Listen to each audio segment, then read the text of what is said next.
Hi, this is Gerald M. Jimenez from the Archdiocese of Lingayen Dagupan, and welcome to Sunday Nilay.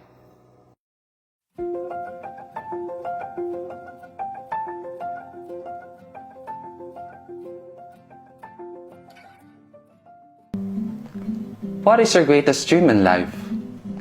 People pursue their dreams to become a nurse, engineer, teacher, lawyer, or any other profession to attain the ultimate goal of one's life: happiness. The question that Gospel poses to us is, are we truly happy? By experience, we cannot deny that many of us feel dissatisfied in our life.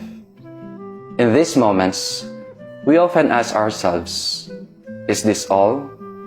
Am I really happy in the state of my life right now?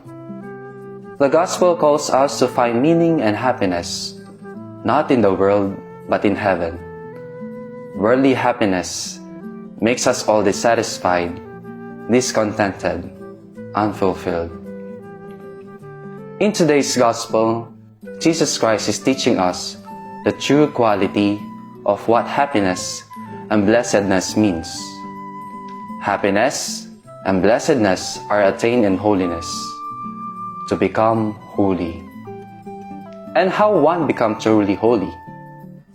One can find happiness in following God's will. The Beatitudes point out the good attitudes each of us are invited to possess and practice. The Beatitudes comprise as a challenge to the worldly allurements. They demand the virtue of detachment to worldly things, power, honor, pleasure, and wealth, through which cannot fulfill our satisfaction completely.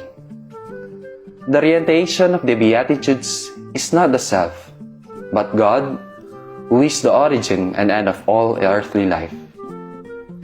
Another challenge of the Gospel for us is humility. Humility entails total trust and obedience to God's will and providence. We submit ourselves to God's will, through difficult and demanding it may be. The choices of humility is a choice of love that will bring us true happiness and peace. The summit of Christian holiness and humility is Jesus Christ. The Beatitudes speak primarily of Jesus Christ's character. The happiest person in the world is Jesus Christ, for He humbled Himself and followed God's will. The pinnacle manifestation of Jesus' holiness, humility, and submission to God's will is His passion, death, and resurrection on the cross. The path of true Christian happiness is sainthood. We are invited to imitate the lives and example of the saints.